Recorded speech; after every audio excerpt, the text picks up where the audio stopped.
menyampaikan komunikasi yang terbatas kepada masyarakat atau di penduduk di sekitar tempat tinggal Bapak Ibu sekalian. Tentunya ini patut kita syukuri.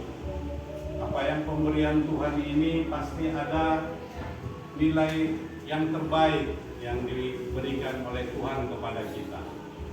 Kami yakin Bapak-bapak, adik-adik punya kelebihan yang akan bisa kita munculkan nanti dalam rangka bagaimana pembinaan pekerjaan adik-adik di lapangan masyarakat. Seperti yang disampaikan oleh Ibu Bibel Pro tadi, staf presiden saat ini ada salah satu perempuan penyandang tunarungu, bahkan sudah memperoleh gelar sarjana, tapi mempunyai kelebihan pengetahuan yang cerdas, sehingga beliau diangkat oleh Bapak Presiden sebagai tenaga ahli di Istana Negara. Kita berharap kepada adik-adik sekalian, mari kita jadikan ini motivasi. Jadi keterbatasan komunikasi adik-adik tidak membatasi untuk bisa berkarir lebih maju, lebih tinggi ke depannya. Dan saat ini juga pemerintah Republik Indonesia memberi fasilitas khusus kepada adik-adik yang mempunyai kekurangan dalam hal panca indera, artinya disabilitas dalam hal penerimaan pegawai PNS.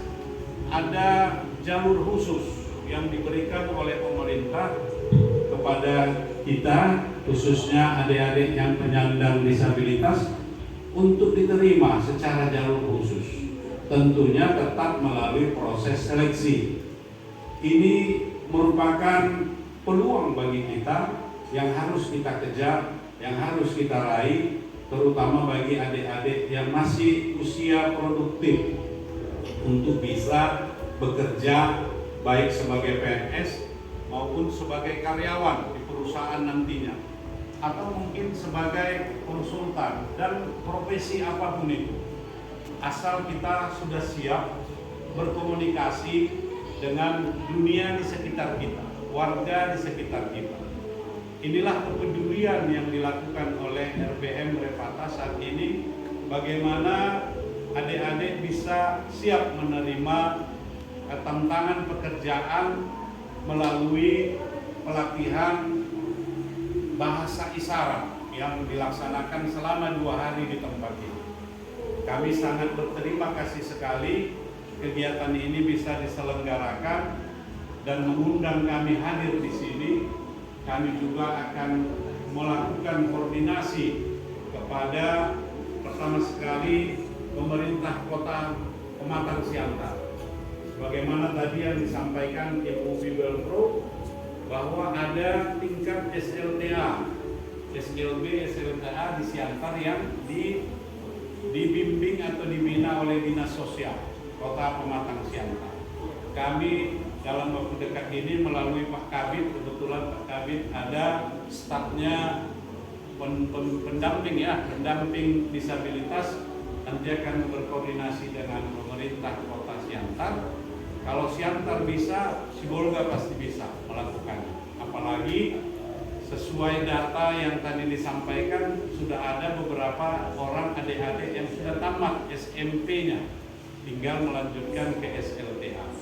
Besar harapan kami bisa nanti masuk ke perguruan tinggi, karena untuk masuk ke perguruan tinggi pun adik-adik diberi jalur khusus juga, supaya bisa mengembangkan ilmu pengetahuannya di perguruan tinggi. Dan saat ini banyak kita lihat ada beberapa mahasiswa di perguruan tinggi negeri itu sebagai penyandang tunarungu, tapi tidak menghalangi kesempatan mereka untuk bisa berkuliah, tetapi dengan salah satu syaratnya bisa berbahasa isyarat. Nah, itulah hari ini sampai besok dari RBM Repata melakukan pelatihan di tempat ini. Bersyukur kita Pendeta Pak Sinaga bisa mau menjadi narasumber untuk kegiatan ini. Nababan, maaf. Bapak Nababan mau menjadi narasumber untuk kegiatan ini, kami berharap manfaatkanlah waktu 2 hari ini supaya minimal ada yang kita peroleh walaupun sedikit, atau berharap kita bisa lebih banyak, bisa ilmu komunikasi bahasa isyarat ini nanti diterapkan di Kota Sibolga ini.